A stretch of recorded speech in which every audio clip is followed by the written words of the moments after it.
com essa mulher poderosa, essa mulher que tem uma história de superação, gente, de cair o queixo. Eu a conheci muito recentemente, mas eu já sou, assim, uma fã número 1, viu, Helena? Já sou sua fã número 1. Obrigada. E eu estou muito feliz, gente, de compartilhar essa história de superação aqui com todas vocês. Espero que vocês aproveitem muito, que cada insight valha muito na vida de vocês. Que vocês levem isso realmente para a vida, para o coração de cada uma de vocês. Helena Amaral, seja muito bem-vinda. Palavra sua. Obrigada. Tudo bem? Olá, meninas, tudo bem? Sejam todas bem-vindas. Primeiro, é uma honra para mim estar aqui com vocês. Foi uma honra o convite. E sou grata por ter essa oportunidade e por poder falar com outras mulheres e dividirem, e de poder compartilhar, né, a minha história, mas muito mais que a minha história, o amor que eu conquistei e a gratidão que eu tenho por ser quem eu sou e por me conectar com pessoas como vocês, todas vocês. Tá todo mundo ouvindo? Tá tudo certo? Sim, estamos ouvindo super bem.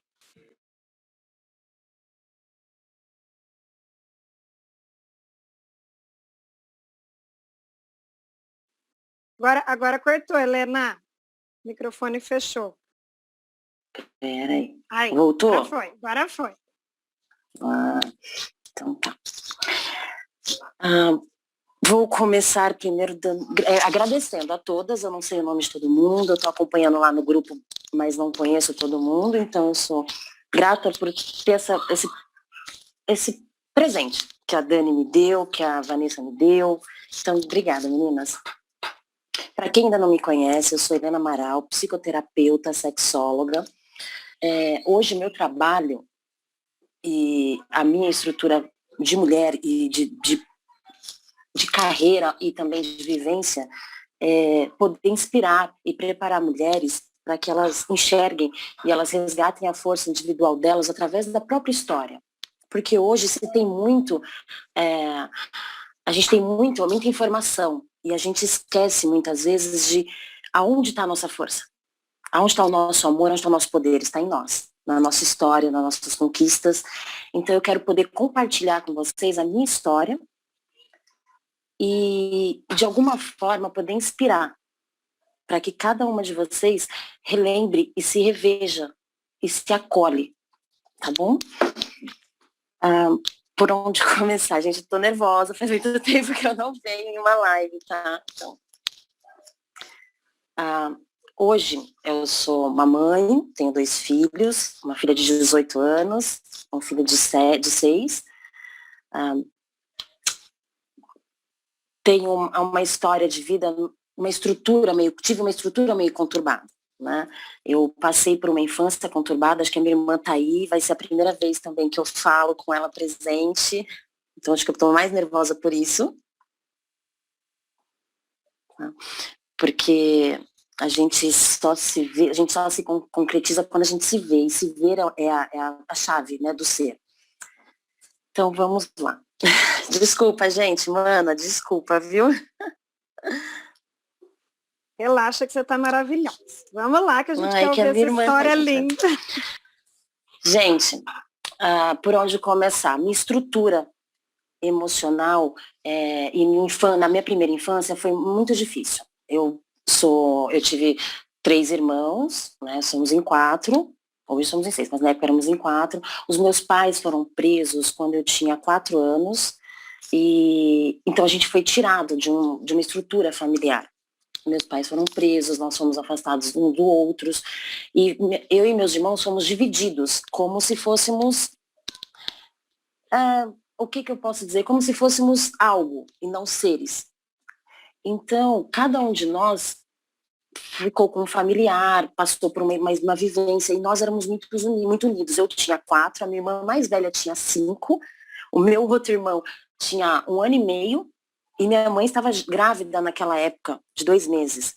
Então, quer dizer assim, foi tirado. Eu lembro exatamente do momento em que eu ouvi a minha avó recebendo a notícia que eles estavam presos e ela falar assim, agora vamos ficar com os filhos de marginais, que ela se referia à minha mãe. E aquilo foi muito marcante para mim, né? Porque eu perdi um pouco do que eu tinha de referência familiar, que era a minha mãe. Eu tinha, né, a minha mãe, meu pai era muito violento, então as pequenas lembranças que eu tinha era da minha mãe. E no decorrer dessa história toda, eu me vi crescendo no Carandiru. Então eu passei a minha infância dentro do Carandiru. Eu visitava meus pais meu pai todo domingo e minha mãe cada 15 dias no sábado. E minha irmã foi para uma outra família, foi para uma tia, meu irmão acabou dividindo comigo idas e vindas com os avós. Eu passava uma semana com uma avó materna e outra semana com o avô paterno. Nesse percurso todo, eu fui a única dos meus irmãos que tive mais contato com os meus pais. Porque meus irmãos passaram a ter contatos com eles depois que eles saíram. Eu vivi esse contato com eles. E eu admirava meus pais, eu tinha uma preocupação muito grande, só que eu tive que conviver com tios e com pessoas que me apontavam que eu não seria nada, que eu não tinha pai, que eu seria marginal. Ver o meu irmão sofrendo com as dificuldades de estar ali, de não se sentir em lugar nenhum, né? Porque a minha avó idolatrava meu pai, mas ela condenava minha mãe. Então eu tinha que aceitar que minha avó amava meu pai era tudo, mas minha mãe não prestava porque estava ali. E eu, no meio disso, dentro dessa construção, eu era simplesmente a garota que tinha que ficar ali até que os pais saíssem e pudessem cuidar. No meio disso tudo, passei por abusos sexuais, moral, e no meio disso tudo, inúmeras vezes eu me perguntava, quando criança, por quê? Por que que eu não podia? Por que que eu não tinha o direito de ter pai? Por que que eu não tinha isso? Por que que meus primos eram melhores que eu? Porque, na verdade, né, meus primos tinham pais e por mais que a gente brincava, éramos criança, no final era assim, você não tem pai? Seu pai é bandido? Então, foi essa experiência de infância que eu tive até os 10 anos. Com 10 anos, quando meu pai e minha mãe retornaram, né, para nós, saíram do presídio, retornaram para o nosso convívio, eu conheci uma mãe com 27 anos, assustada, que tinha vivido uma fase de 4 anos num presídio, no qual ela tinha se constituído lá como a Bambambam. Ela assumiu, né, um lugar de poder dentro do presídio. E um pai que eu admirava, que me ensinou a escrever meu nome num pátio de um Carandiru, revendo quem ele era, me ensinando valores, me mostrando que tudo podia ser melhor. Só que quando ele saiu, eu perdi. Na verdade, assim, não foi eu perder. Ele não quis estar conosco, eu e meus irmãos, porque minha mãe não quis voltar. E aquele momento foi crucial para mim, porque eu tinha esperado, eu tinha suportado coisas absurdas na ideia de quando eles voltassem, eu teria pai e mãe de novo. Então, por ter convivido e não meus irmãos não terem convivido isso, eu me sentia responsável em devolver a família. Porque eu convivi esses 4, 6 anos, indo, vindo. Eu aprendi a falar o nome do meu pai ouvindo todo domingo no presídio quando chamavam ele para visita.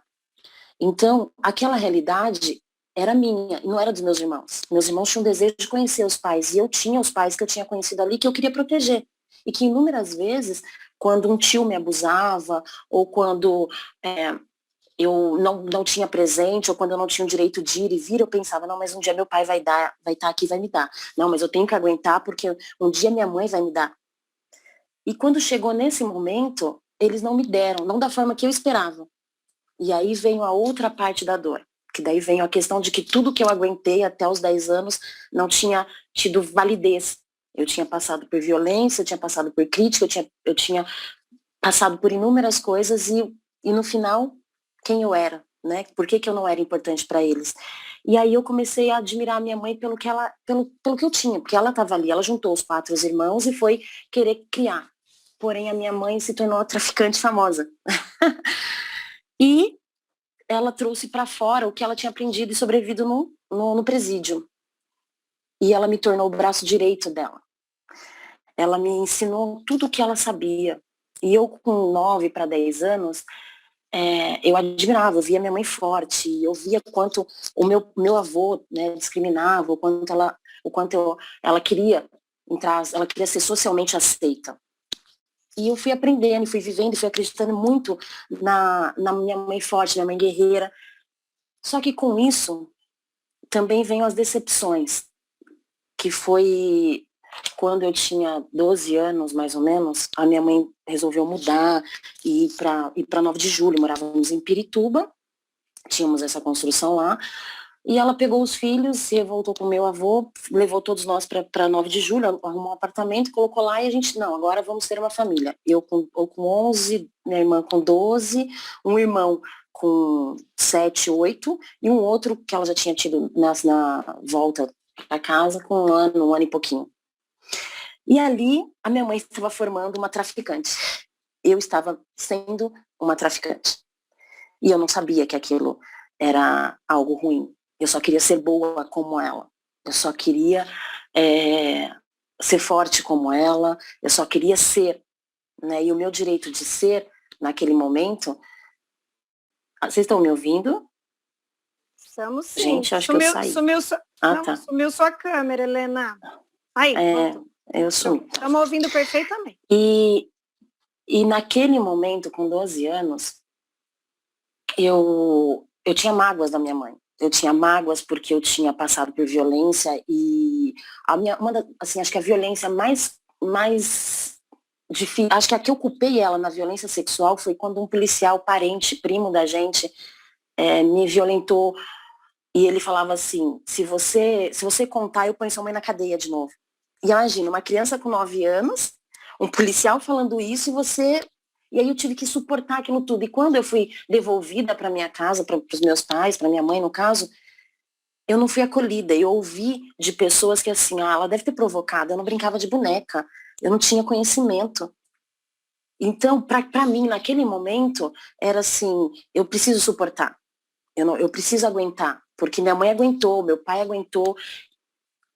E ali eu comecei a querer ser tão forte quanto a minha mãe, só que ela não conseguia reconhecer, ela não conseguia dar afeto, ela não conseguia abraçar, ela não conseguia beijar, ela não conseguia falar que amava. Só que toda criança precisa disso, o ser humano precisa disso.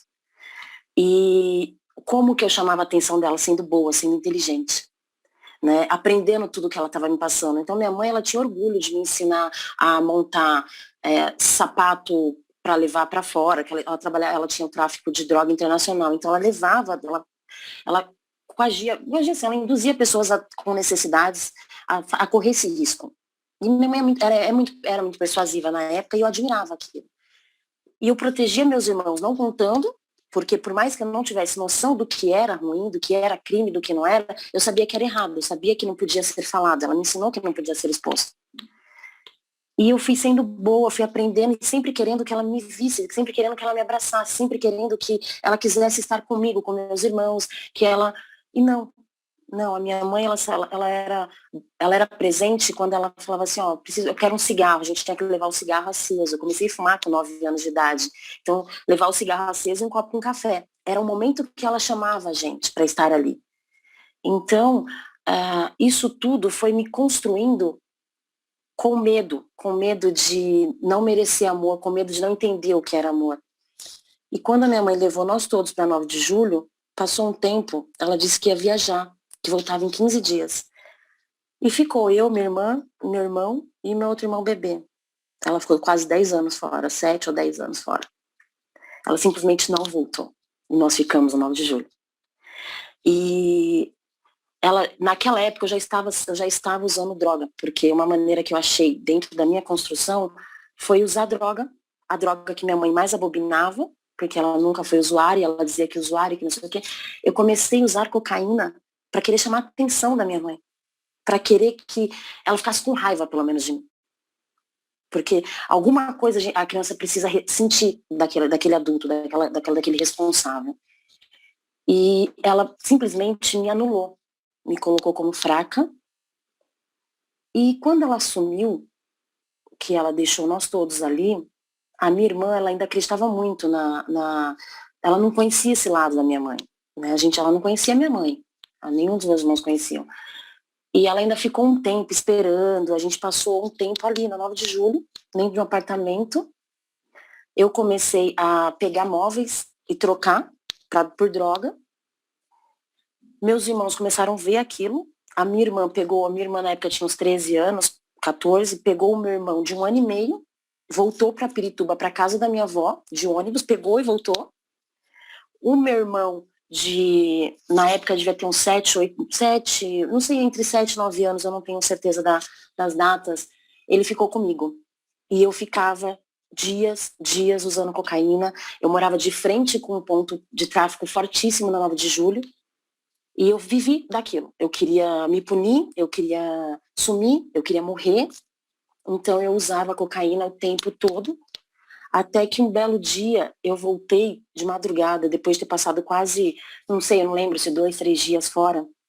E eu vi o meu irmão sentado na calçada, de frente pro prédio, sem camiseta, ali, uma criança. E ele falou assim, ainda bem que você voltou. E eu falei, o que você está fazendo aqui? Ele falou assim, eu não consigo entrar se você não estiver mais lá, eu não posso te perder. E aquele momento, para mim, foi um momento de... Ele precisa de cuidado, ele é uma criança. E peguei ele no dia seguinte, voltei para Pirituba, entreguei ele para minha avó, e a minha avó falou assim, por que você não fica? Eu era uma criança. Aí eu falei assim para ela, porque eu não vou suportar, eu não quero ficar aqui com vocês. Mas o meu medo era voltar para aquela vida de abuso. Porque as pessoas que eu conhecia, as pessoas que eu tinha como cuidado, como referência, não cuidaram quando meus pais não estavam. Naquele momento, minha mãe não estando de novo, eu tinha uma escolha. Ou eu encarava dali, sozinha, ou eu voltava para Pirituba, para casa da minha avó, que eu amava, que me cuidou, que me protegeu da forma dela, mas eu teria que lidar com a opinião, eu teria que lidar com o julgamento, eu teria que lidar com os monstros que tinham me ferido quando mais nova. E eu voltei para 9 de julho. E eu fiquei ali um período, a síndica tentando tirar, né, aquela coisa toda de não estar pagando condomínio, essas crianças, conselho tutelar, então eu vivia correndo de conselho tutelar, vivia naquela luta, até que um dia eles conseguiram localizar o meu pai biológico, o meu pai chegou e falou para mim, olha, você já tem 13 anos, você já usa droga, eu vou levar o teu irmão, mas eu vou te perguntar, você quer ir? Porque se você não quiser, eu também não quero uma drogada na minha casa. E aí, por orgulho, por raiva, por medo, por tudo, eu falei assim pra ele, eu não vou voltar. Eu não preciso voltar. Eu me viro daqui. Ele, tá bom, então. E ele virou as costas e foi com o meu irmão. E o meu irmão achou que ele voltaria para me buscar. Passou um tempo, eu não tinha mais como continuar no apartamento, fui morar embaixo do viaduto do 9 de julho. Ali eu decidi que eu ia viver. Então ali não importava. Só que qual foi a minha maior experiência embaixo de um viaduto? 13 anos, branca, bonita, menina, que eu não poderia ser vista. Eu não poderia ser tocada, eu não poderia ser enxergada, porque esse seria o risco. E aí eu fiquei embaixo de um viaduto vendo pessoas passarem, coisas acontecerem, e vi que eu não fazia parte da sociedade, vi que eu era invisível, que ninguém te vê quando você tá ali. E um belo dia, eu vi uma criança com uma mãe atravessando o viaduto, e aquela criança empurrando uma bolsinha de escola. E aí eu mesma falei pra mim, por que eu não posso ir pra escola? Por que eu não posso ter uma mãe? Por que eu não mereço isso? E aí um vizinho que morava num prédio na época, que era vizinho do lado, um cadeirante, um dia me viu muito drogada, me levou para tomar um banho na casa dele, que era no mesmo prédio, ele sabia um pouco da história. E eu tomei um banho e ele me mostrou que a decisão era minha. Eu poderia ficar na casa dele, fazer alguma coisa, me apoiar, não ser coitada, porque ele sabia, ou voltar para o viaduto e correr riscos. A decisão era minha. Aquele momento eu tinha que decidir. Só que eu já não acreditava mais que não tivesse um preço. E a droga era para mim uma forma de força, era uma forma de ser. Só que eu tinha medo.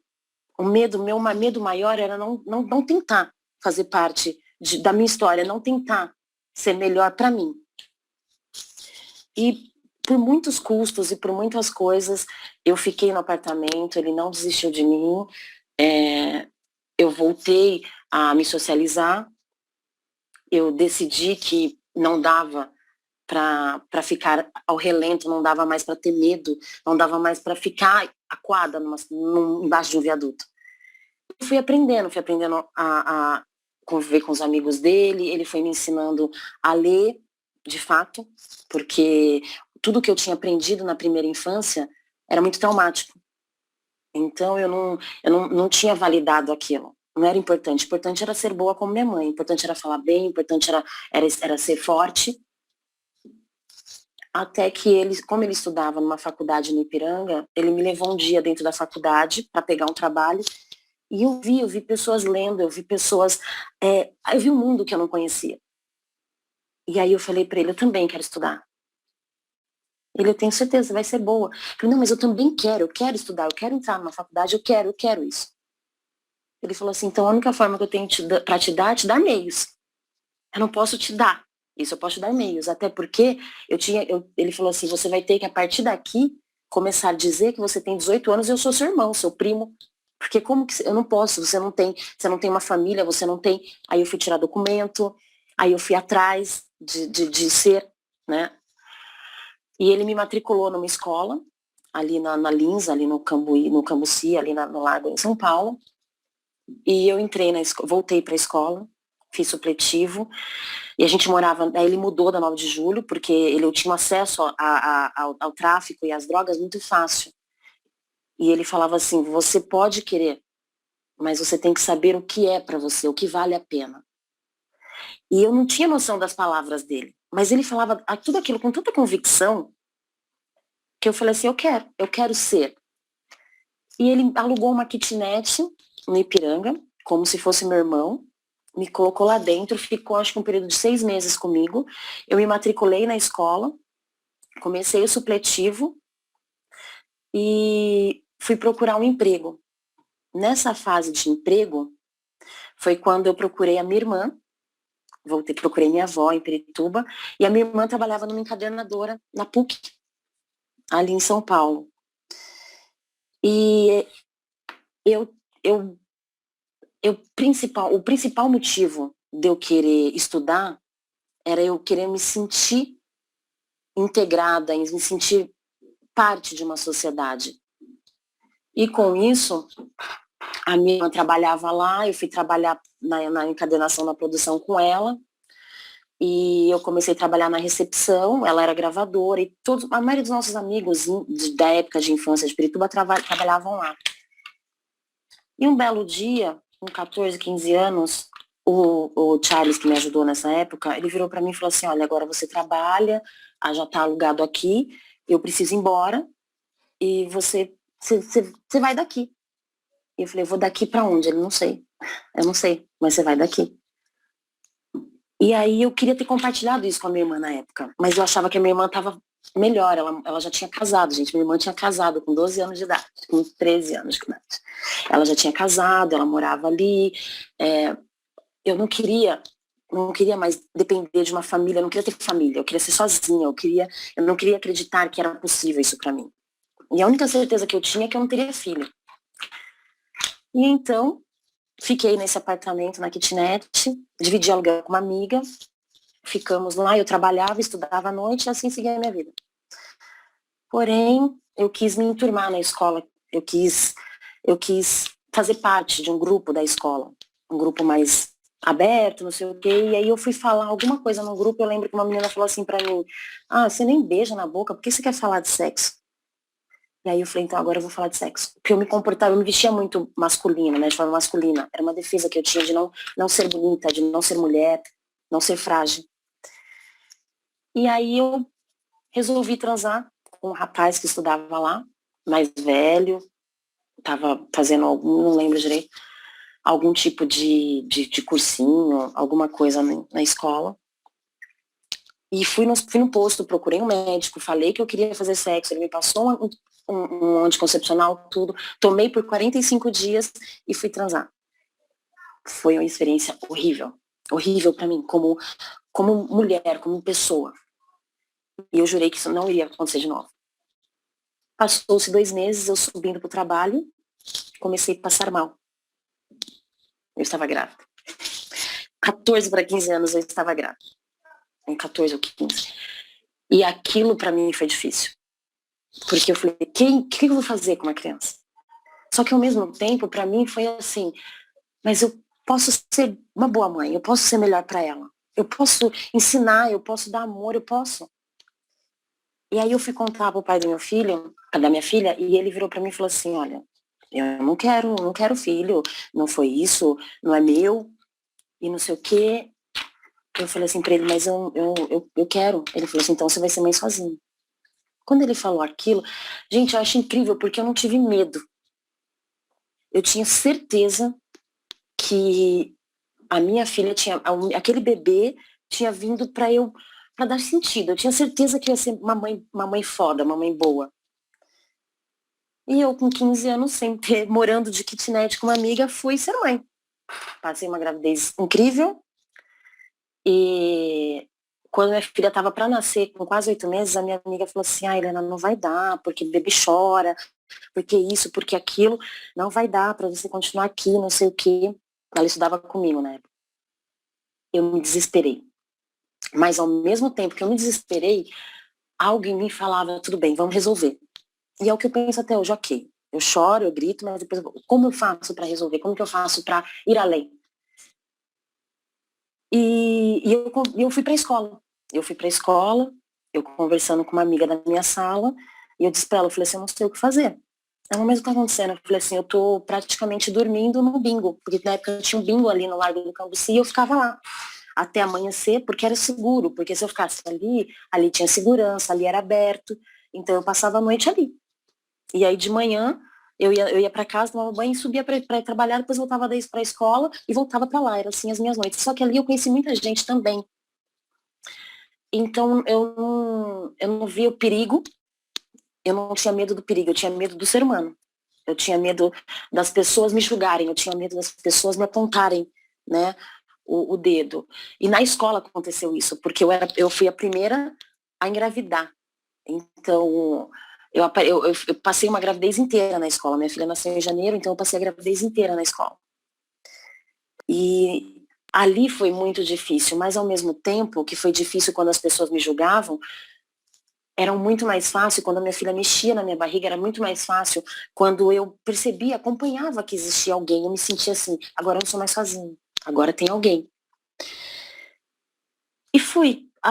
Deus, ele sempre dá oportunidade.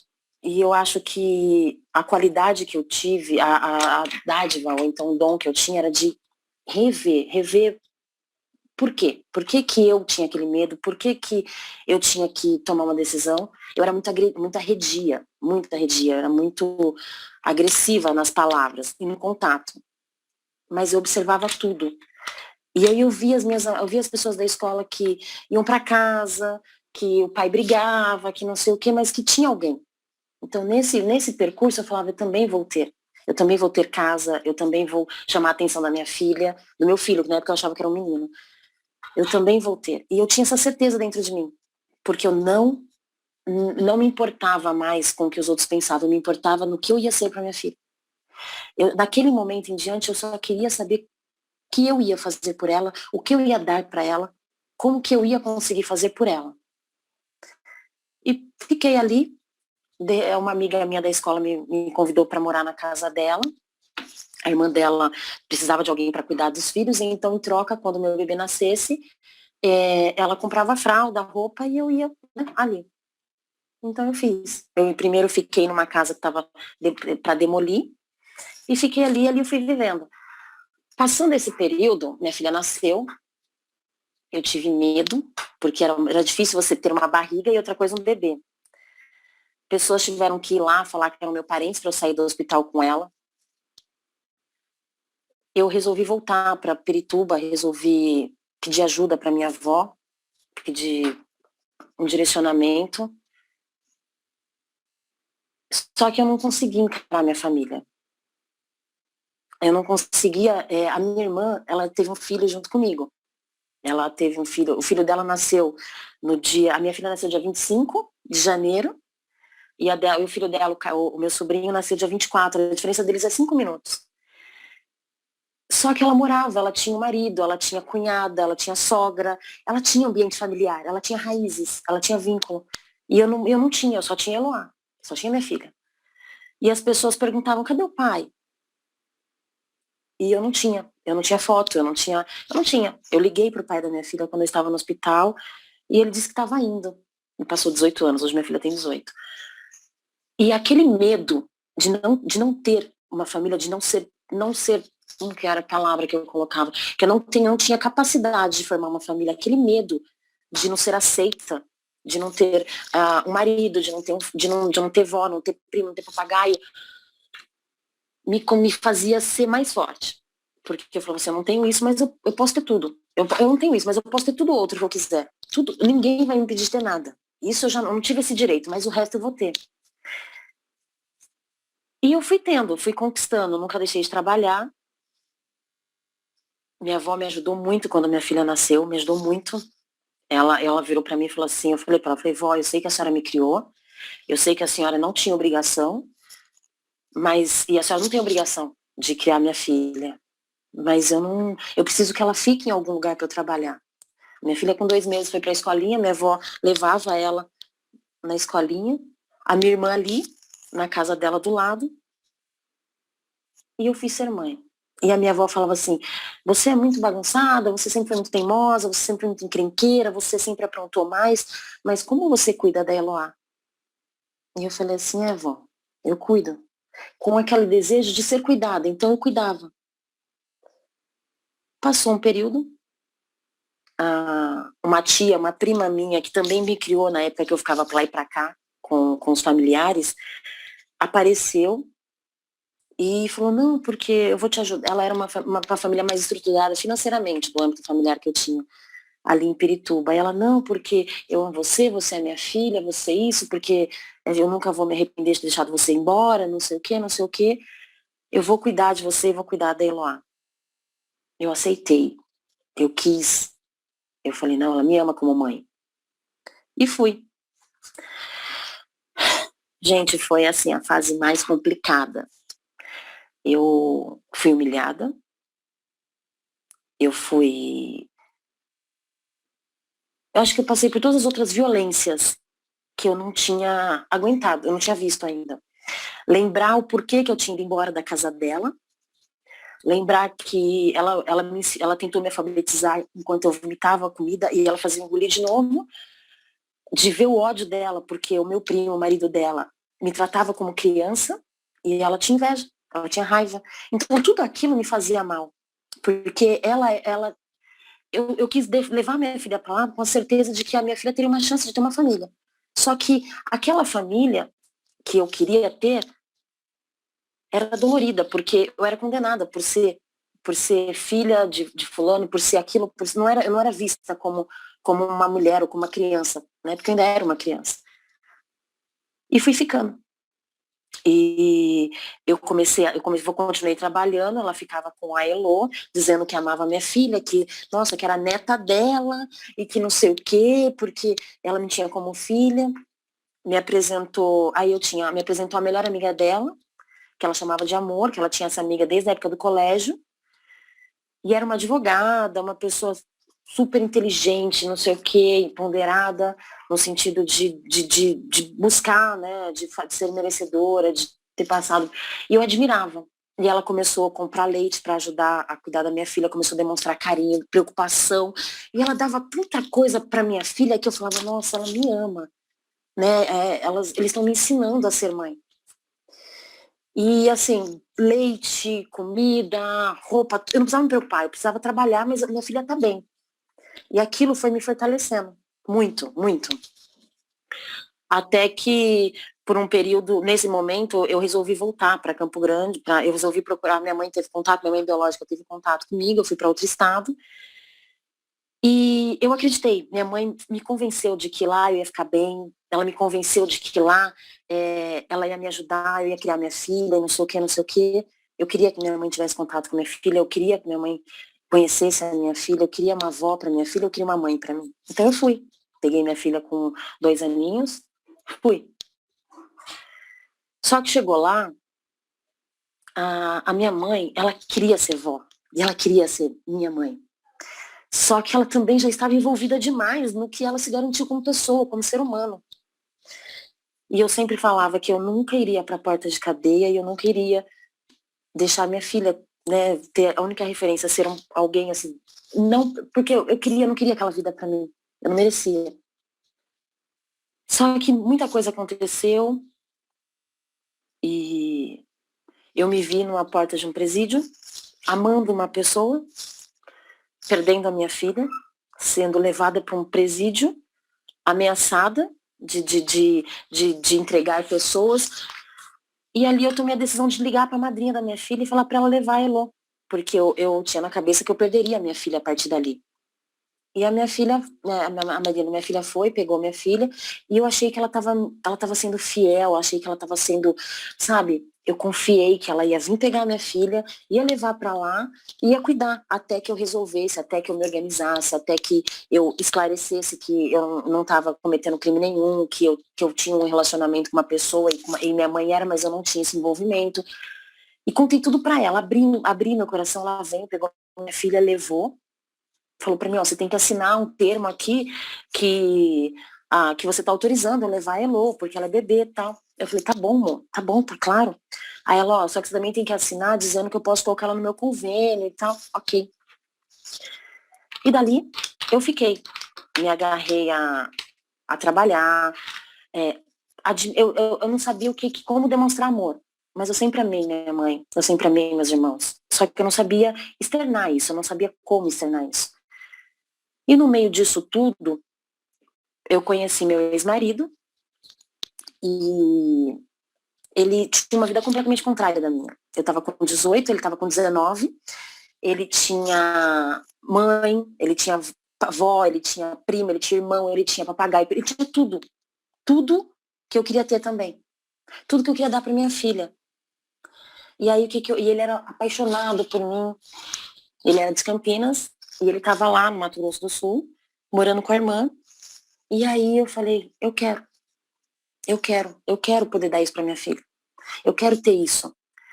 Aí a gente, nessa de que eu quero, eu tomei a decisão de casar com ele e não olhar para trás.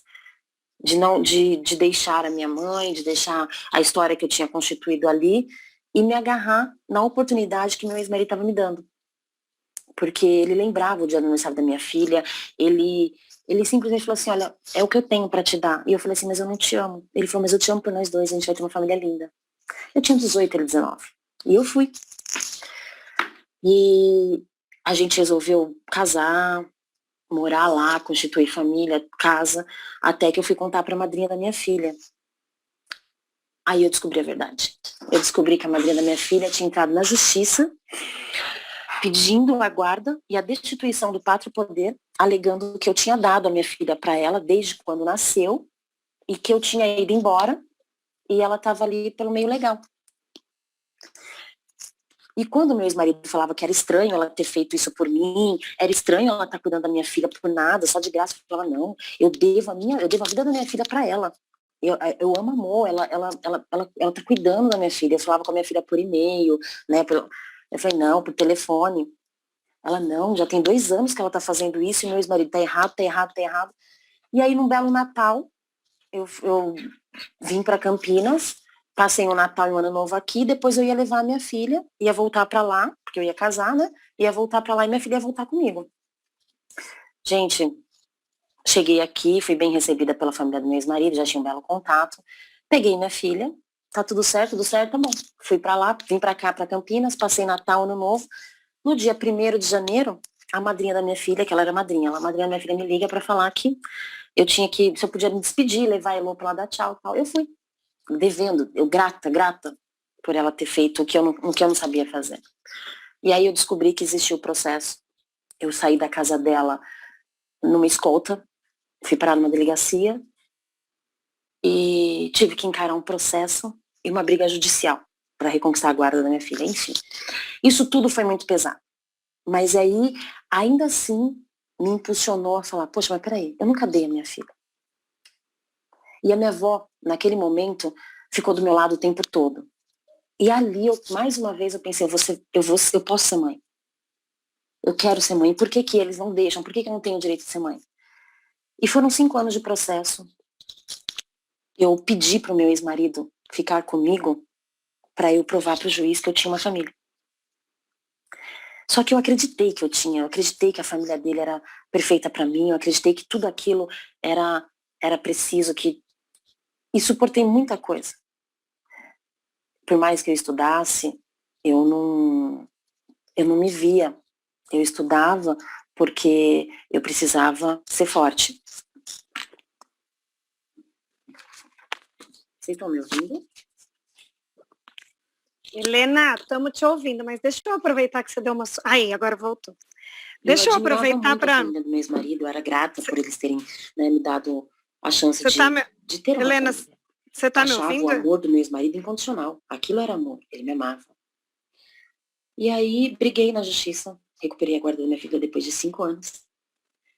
E quando a minha advogada me ligou e falou assim, Helena, vai ser a última instância que a gente vai brigar. Você ganhou em todas as instâncias.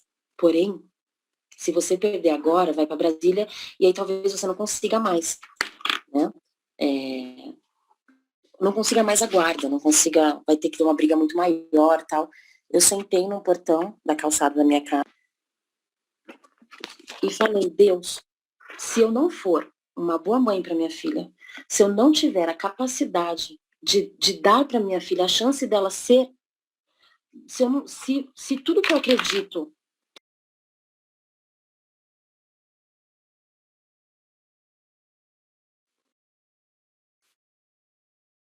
Helena, ficou mudo, peraí, você está me ouvindo? Vocês estão me ouvindo? Acho que seu microfone cortou, peraí, deixa eu ver. Tô te ouvindo, Dani. Estão me ouvindo? Vamos, deixa eu aproveitar, Gente, olha, deixa eu aproveitar. Falando, mas, ó, deixa eu aproveitar que a eu gente teve... Não se preocupe. Eu tô aqui arrepiada de começo ao fim. A sua história de vida, ela é fantástica. Ela é uma história realmente de superação. Eu tô muito orgulhosa da história, dos meus pais, dos meus filhos. Deixa eu aproveitar e te fazer algumas perguntas, até para a gente trazer um pouco para as pessoas, né? De onde, eu queria saber, assim, de onde que você, assim, tirava força para superar todas essas dificuldades? Porque, assim, uma pessoa que tem uma história de vida como essa, a gente imagina que ela já está fadada ao fracasso, né? Uma pessoa que ela não teve nenhum, que ela esperava, ela passou a vida esperando o apoio da mãe, passou a vida esperando o amor da mãe, ela passou a vida esperando achar que ela merecia, e ela cada vez tomava um tombo maior, cada vez tomava um tombo maior. Então, assim, de onde que você resgatou toda essa força interna, esse amor próprio, o amor que as pessoas não te deram, que você encontrou dentro de você? Como que você fez hoje, isso? Conta isso pra gente. Até 2 anos atrás, eu talvez não tivesse propriedade para te responder isso. Hoje, eu falo com propriedade. Criança, ela não tem medo, enquanto alguém falar para ela que vai doer, que não pode, ela não tem medo. Criança vai. E a criança, ela enxerga o mundo através dos pais. Né, onde eu mergulho muito hoje de ser mãe de 2. E eu passei por muita coisa, porque eu acho que eu tive muita coragem, eu fui muito resiliente, porque a única pessoa que eu sempre admirei foi minha mãe. Minha mãe biológica, por tudo, ela foi forte, por inúmeras vezes, ela fez escolhas distorcidas, que para mim hoje não era uma escolha, talvez eu não tomaria aquela decisão. Só que eu cresci ouvindo que o meu pai era bom, mas eu fui criada mais com a mãe do meu pai, né, com a avó paterna. Então, a família materna julgava a minha mãe dizendo que ela tinha escolhido ser má, ser isso ou ser aquilo. A família paterna dizia que a minha mãe tinha colocado meu pai naquele lugar.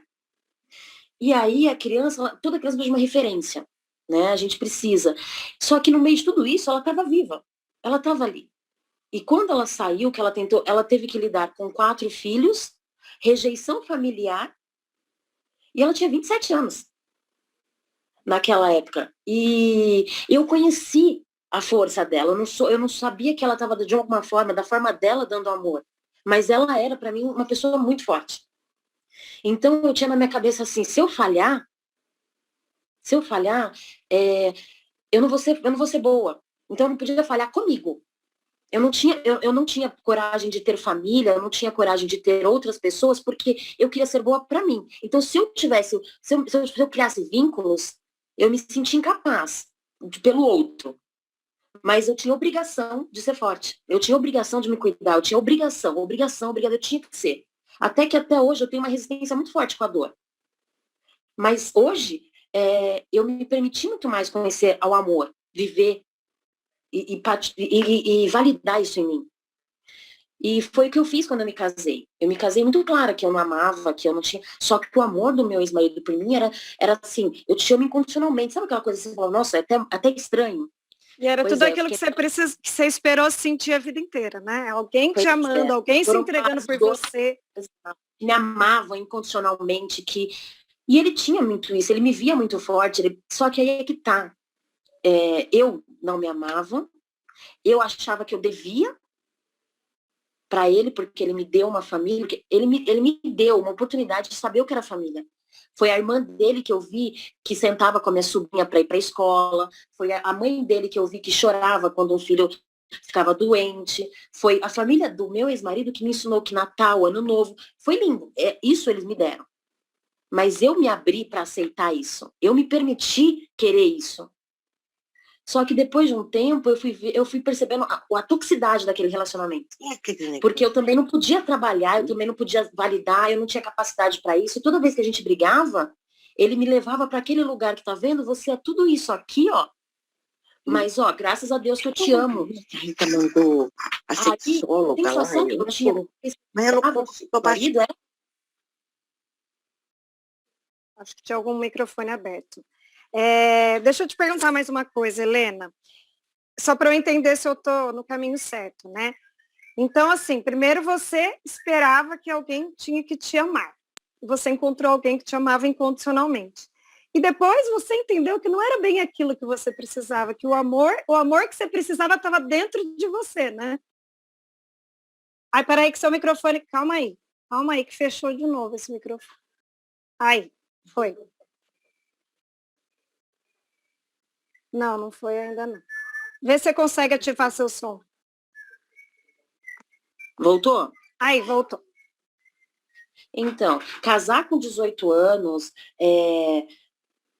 brigar para, sabe, ter fotos porque era importante judicialmente. Quando eu cheguei no fórum, que eu descobri o processo da minha filha, eu lembro até hoje que, assim, eu sou amiga até hoje do pessoal do fórum, e foi assim que acabou saindo a reportagem da minha história, porque eles foram no fórum. Eu lembro que ele virou e falou assim, você é Helena? Eu falei, sou eu. Você é a mãe dela? Eu falei, sou eu. Ele, você existe? Eu falei, sim. Aí ele falou assim, olha, não sei se é sorte ou se é Deus, mas você chegou no final do segundo tempo. Daqui 2 dias o juiz vai julgar o seu processo e você pode correr o risco de perder a destituição do pátrio poder de mãe. Eu falei, como é que é? E eu li o processo, eu sentei para ler o processo. Quando eu li, eu vi fotos que eu tirei, naquela época a gente revelava, da madrinha da minha filha com a minha filha no colo quando bebê, e ela dizendo que ela era mãe da minha filha. Eu vi que tudo que a nota dela ter comprado um leite Nã para minha filha, que ela me deu de presente, porque eu não podia comprar. E aí aquilo me desmoronou. E aí eu vi um documento que eu tinha assinado para ela viajar. E no documento estava escrito com o meu próprio punho. Eu aceitava que ela estivesse com a minha filha para poder dar melhores condições, para poder não sei o quê. Só que eu não tinha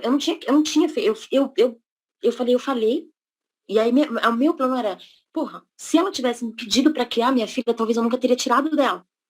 Porque eu me via como mãe. E aí, quando eu vi que ela usou o que eu tinha para dar, que era a coragem, que era a confiança, que era o querer ser amada e devolver esse amor com a minha filha. E aí, quando eu passei por um processo de 5 anos, vivendo várias fases com a minha filha, eu virei e falei assim, por que ela pode ser mais que eu? Por que eu não posso amar? Por que eu não posso ser mãe? Que culpa que eu tenho que eu fui mãe com 15 anos e eu não tive pais? Por quê? E esses porquê sempre ficavam em mim, porque eu não perguntava por que o outro fazia. Eu sempre me perguntava por que que eu não podia. Por que que eu tinha que viver assim? Porque eu cresci me responsabilizando e querendo me culpar e me responsabilizar por isso. E até então, eu fui grata ao amor que o meu ex-marido me dava. Tentei amar, tentei dar uma família para ele. Só que a gente não dá quando a pessoa não está receptiva. E ele acreditava num amor que me diminuía. Eu não podia ir além. Eu não podia ser sexóloga, eu não podia trabalhar fora, eu não podia. Porque daí, isso não é amor. Mas eu estava ali. Então, inúmeras vezes que nós brigamos e nas relações que a gente tinha, assim, que a gente brigava, a sensação que eu tinha é que, assim, eu era coada de novo, pequenininha. E eu não ia poder voltar, porque eu não merecia. E aí eu voltava aceitando tudo que eles tinham me dado, porque eles eram bons para mim e para minha filha. E no final, eu fui vendo que eu podia reagir. E passei. E eu só acordei, gente, de verdade, como mulher, quando eu me vi com 27 anos, grávida do meu segundo filho, brigando no mercado, implorando para o meu ex-marido comprar uma lasanha, e ele virar e falar assim, não vou te dar uma lasanha, come o que tem em casa. E aí, de repente, aquilo pegou. E aí, naquela mesma noite, nós brigamos, né, por inúmeras coisas, e ele virou para mim e falou assim, olha, você não tem nada, tudo que você tem foi eu que te dei. Numa briga entre marido e mulher, sabe? Eu dentro da casa da minha sogra, namorando na casa da minha sogra, minha filha com 12 anos. E aí eu virei para ele e falei, como é que é? Quando eu conheci, ele era só um carregador, uma criança, um bobo. Só que eu sempre incentivei ele que ele podia mais. E aí, naquele momento, ele passou 10 anos me pedindo um filho. E eu falei para ele, desde quando eu casei, eu nunca vou ter outro filho. Meu filho é ele, ó, minha filha, ponto. E quando eu, grávida, praticamente uma semana antes de eu ganhar meu filho, ele falou aquilo. Sabe quando eu entrei no banheiro, eu fiquei 10 horas dentro de um banheiro chorando pela humilhação de tudo, dele falar que até as calcinhas que eu tinha eu devia a ele, porque eu não passava de uma garota de rua. E aí, no final, eu falei assim, ele não tem orgulho de mim? Ele não tem orgulho da mulher que ele tem? E eu fiquei 10 horas no banheiro pensando, o que eu faço agora? Com 15 anos na rua, eu tive coragem de ser mãe. Com 27 agora, como que eu volto? Volto para Pirituba? Mãe solteira com uma adolescente e com um bebê? O que eu vou fazer? E naquele momento eu falei assim, mas peraí, por que eu tive coragem com 15 e não tenho agora? Qual é o meu medo agora? Por que ele acha que ele pode fazer isso? E aí eu voltei e falei para ele, olha, o bebê vai nascer, eu vou arrumar um trabalho, vou colocar ele numa creche, e a gente vai se separar.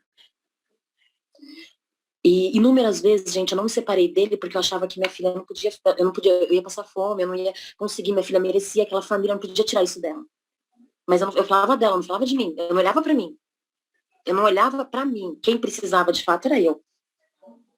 Mas não, eu passei isso para minha filha. Então, e ali eu me via capaz. Quando meu filho nasceu, eu fiz isso, gente. Com 2 meses, o Gui estava na escolinha. Eu fui ser representante comercial, entrei na internet, virei e falei, olha, fui né, consultora de uma marca e tal, e comecei a vender. 3 meses depois, eu peguei meu ex-marido, olhei para a mãe, olhei para a avó, que me condenavam, sabe o que eu ouvia?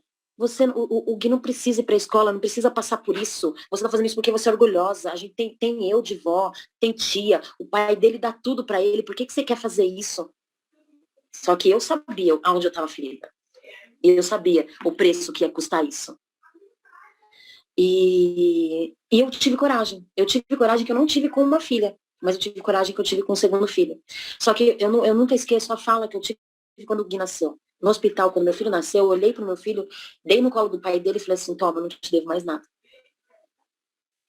E aquilo me marcou muito quando eu me vi desesperada. E a sensação de alívio, de preço pago, de força também voltou, porque eu estava mais uma vez validando o outro ao invés de mim. Mais uma vez pagando uma dívida, mais uma vez, porque foi assim que eu aprendi, né? E então era ali, era aquilo. E quando eu tomei a decisão de me separar, eu ainda assim tinha dó do meu filho, né? Porque, nossa, como vai ser? Então eu morava no mesmo bairro, eu não queria que ele saísse do vínculo. Então eu fui estudar, né? Fui estudar, aí fiz terapia, fui fazer o curso do Tantra, tive um orgasmo interessantíssimo, fortíssimo, meu. E ao mesmo tempo, foi a primeira vez que eu me senti. Foi a primeira vez que eu senti o meu corpo reagindo a uma sensação de prazer. E ali eu virei e falei assim, essa sou eu posso. Só que eu tava ainda assim criando apoio com a família do meu ex-marido e tal.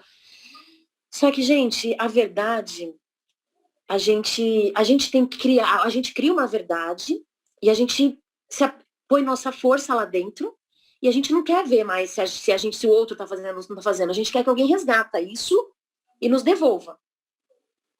Mas a gente não para pra pensar se a gente não pode dar essa verdade pra gente, se a gente não pode dar essa força pra gente, se a gente não pode validar a gente.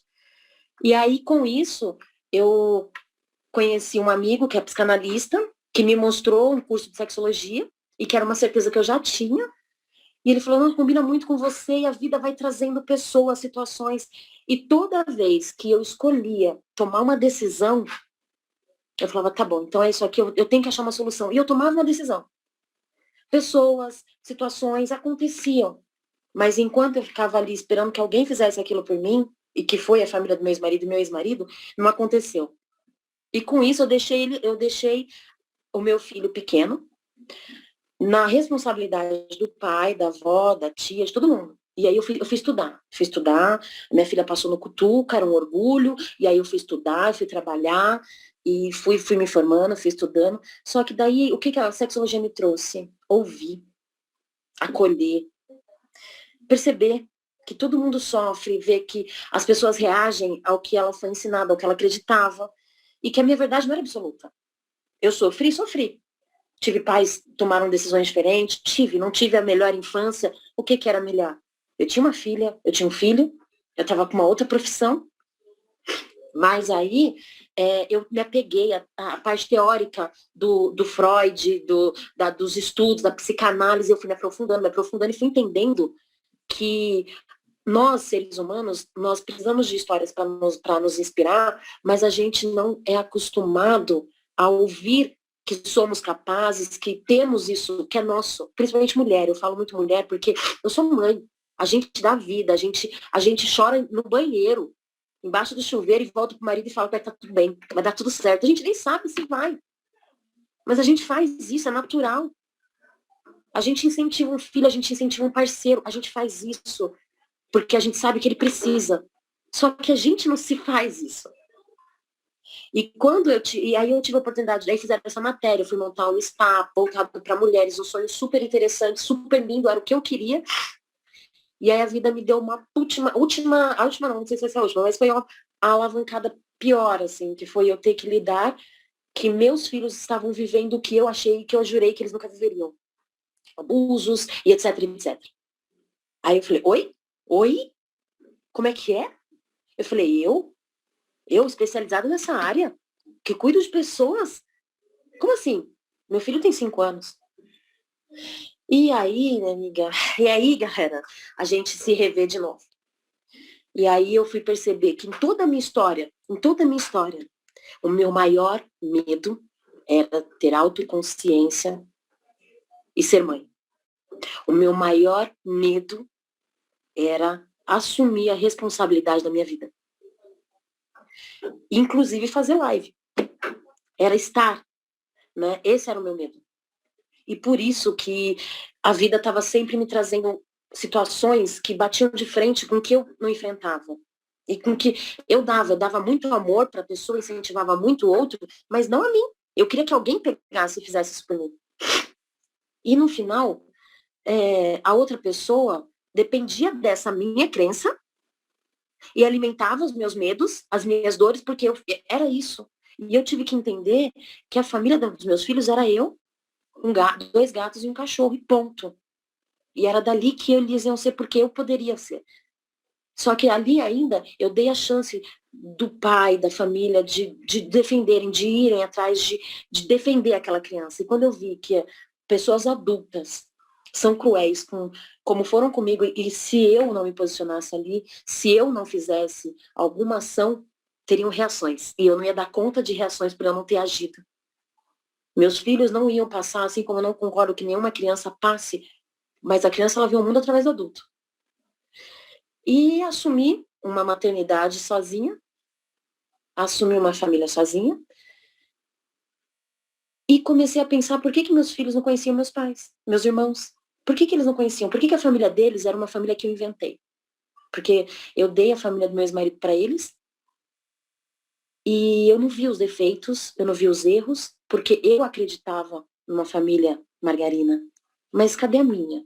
Cadê a minha raiz? Né? E aí eu fui procurar. Quando eu passei num programa de TV, que fizeram uma homenagem e tal, que eu vi os meus irmãos falando de mim com orgulho, eu já assim, estruturada, profissional, com orgulho, eu virei e falei assim, eu não acredito. Eles me admiram, porque eu achava a vida inteira que se eu voltasse para Pirituba, meus irmãos iam ter vergonha de mim. A minha família teria vergonha de mim, porque eu não voltei. E aí eu ouvi o meu irmão dizendo que ele voltou a pé de Pirituba para 9 de julho para me procurar, porque ele não aceitou que meu pai me deixou. Saber que meu irmão, com 4, 5 anos, ouviu um vizinho dizendo que tinha me visto suja e machucada embaixo de um viaduto. Ele contou isso para minha avó, ele foi pro quarto chorar, perguntando como que eu ia fazer, o que ia acontecer comigo. Saber que a minha irmã tinha um relacionamento abusivo e tinha orgulho porque eu tinha saído de um. E aí você virar e falar assim, oi? E aí eu virar e falar assim, poxa, pois é. Então tudo isso que eu tenho para dar, eu tenho que primeiro validar em mim. E talvez o sofrimento, eu vou reagir de uma forma melhor, eu vou encarar, eu vou ver possibilidades melhores quando eu não estiver ali não sendo protagonista. Enquanto eu não for protagonista da minha estrutura, das minhas escolhas, da minha vida, isso não vai mudar. E aí eu fui, falei, beijei, abracei, mostrei para os meus filhos. E meu filho virar para mim e falar assim, mãe, você tem mãe, eu tenho avó. Com 6 anos, eu falei, você tem avó? Mãe, mas eu não sabia. E ele falou tão naturalmente, que daí eu virei e falei assim, o que eu estou escondendo? O que eu não estou acolhendo? Ainda era eu. Então, assim, eu tomei a decisão de novo validar em mim o que eu sempre fui, só que não mais dar esse poder para o outro, ter esse poder para mim.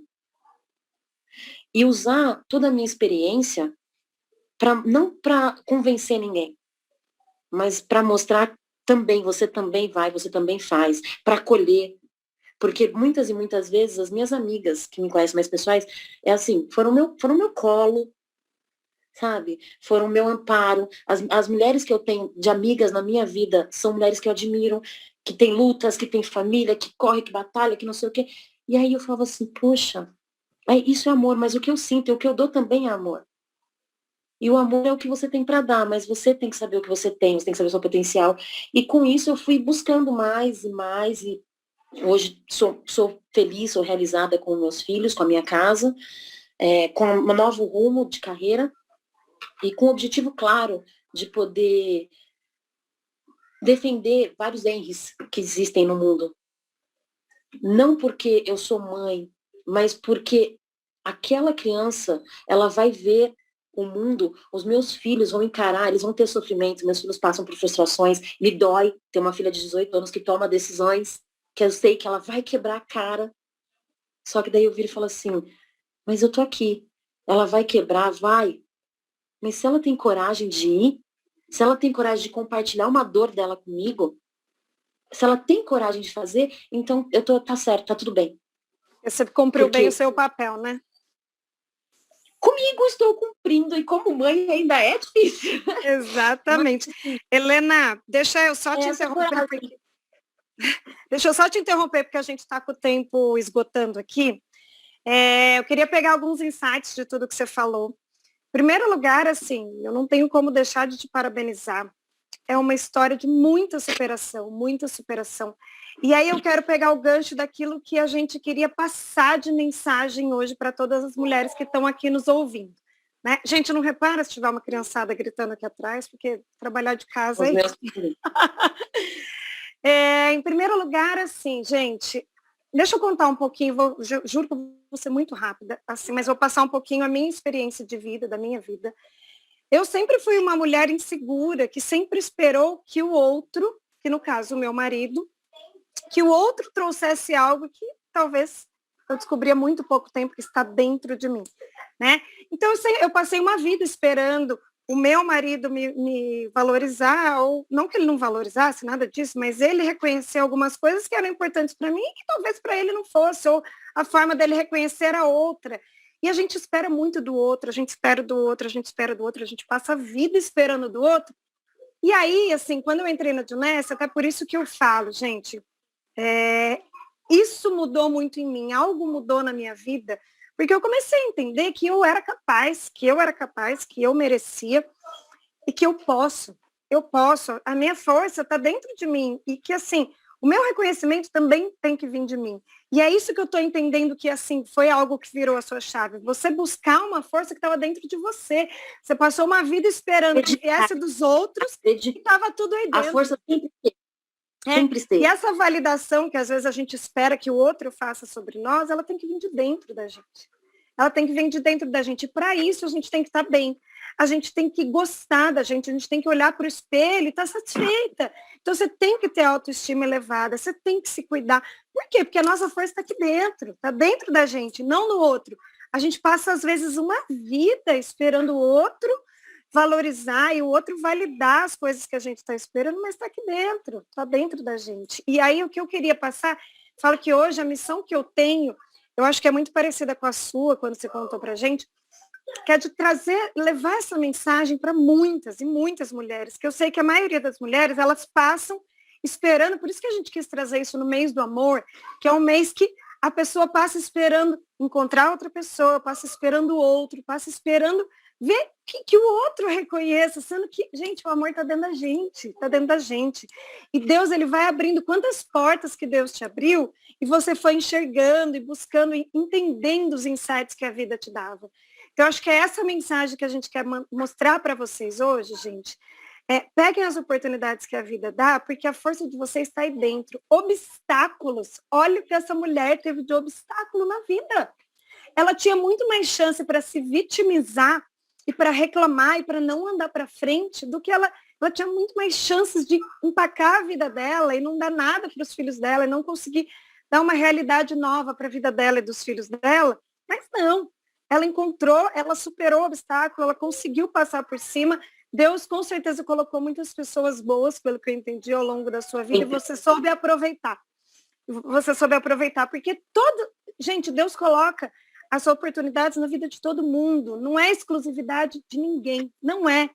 Só que algumas pessoas, elas sabem enxergar as oportunidades e outras não. Então, a mensagem que a gente quer levar para vocês hoje, se cuidem, se amem, e busquem a força que está dentro de vocês. Acreditem. Acreditem em vocês. A única coisa que ninguém nunca vai te dar e nem te tirar é a certeza de quem você é. É a certeza que você sabe amar e você sabe dar amor, porque você é isso. E o amor, ele tem várias formas de se apresentar. A gente fala do amor como a gente sabe, como a gente conheceu ele. Mas errar, quando você erra e você olha no espelho e você fala, puta que pariu, que merda que eu fiz, tem muito mais validade do que quando alguém joga na sua cara um erro que ele cometeu, acreditando numa versão sua ou precisando do seu apoio.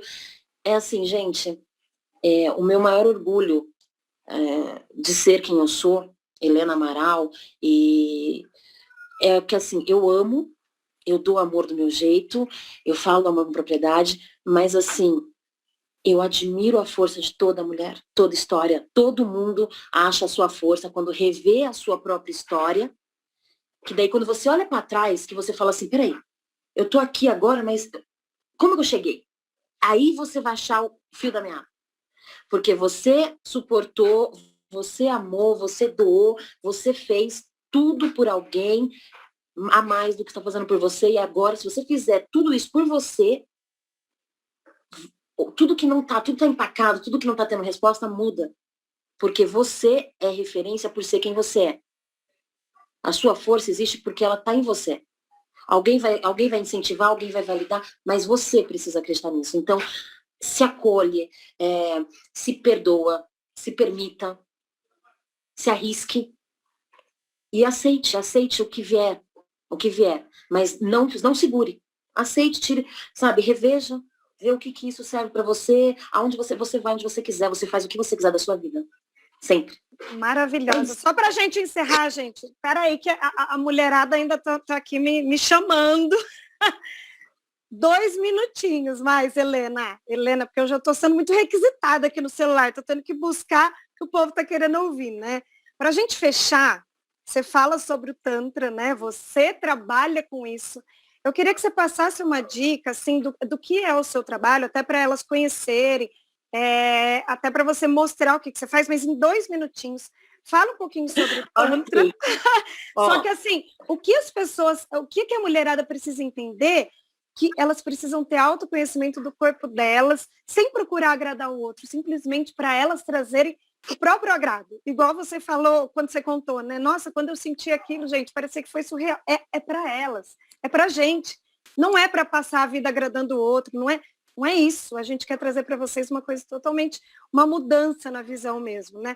Dá uma última apimentada aí pra gente. O trabalho que eu tenho, que é uma particularidade minha, foi uma decisão, uma escolha, foi Tantra. Eu sou terapeuta tântrica, eu formo terapeutas para fazer a massagem, para aplicar, mas hoje eu tenho um trabalho individual de ensinar mulheres a tocar no próprio genital ou no do outro, né, do companheiro, do parceiro, resgatando intimidade. O sexo todo mundo sabe fazer, todo mundo sabe fazer, Kama Sutra, todo mundo, mas e a intimidade? Só que para você ser íntimo do outro, tem que ser íntimo de você. Então, hoje o meu trabalho no curso individual, no curso entre amigas, no meu próprio consultório, é trazer esse conhecimento. A gente tem uma ideia, e a gente foi enraizados lá na infância, que a gente tem que dar, a gente não pode se tocar, e não sei o quê, você vai procurar alguma coisa de sexo na internet, não, você tem que seduzir, você tem que não sei o quê, sempre tá te colocando no que você tem que fazer para agradar o outro. Só que assim, alguém aqui, às vezes, para embaixo do chuveiro e se toca, sente a vagina, tem um orgasmo enquanto tá num banho e fala, eu quando tive meu primeiro, eu falei, nossa senhora, que é isso? E aí, o que eu levo no curso é esse conhecimento do genital. A libido é a energia que mais nos faz produzir, movimentar. E a autoestima da mulher, a minha, por exemplo, hoje eu não tenho um relacionamento, eu não tenho uma relação fixa de relacionamento de casado, mas é uma escolha. Mas eu me conheço, eu conheço o meu corpo. Então, quando eu estou com outra pessoa, eu não estou competindo, eu conduzo, eu trago ela para onde eu sei que me dá prazer, eu trago para ela onde eu sei que existe. O meu conhecimento corporal me faz ter autonomia no meu corte de cabelo, no meu corpo, no que eu visto. Por quê? Porque eu gozo comigo, eu conheço os meus pontos, e é isso. O Tantra, para mim, hoje, o curso que eu ofereço é esse conhecimento. Você conhece você e automaticamente você se desperta a conhecer o próximo e tocar no seu marido de forma diferente e conduzir uma intimidade sexual, uma intimidade com você para com o outro. Porque quando a gente tem, a gente doa. É natural. Perfeita! Eu amei, foi maravilhoso. Espero que todas tenham aproveitado muito, que tenham levado cada insight do que você falou hoje.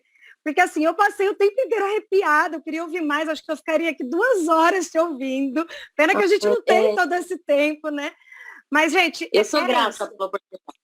A gente quer levar para vocês, se cuidem, se amem, fortaleçam a autoestima, se conheçam o corpo de vocês e procurem se agradar. Se você está feliz, se você se agradar, você pode ter certeza que você vai estar agradando filho, marido, você vai estar agradando todo mundo ao seu redor. Porque se você estiver insatisfeito e estiver infeliz, você não vai agradar ninguém.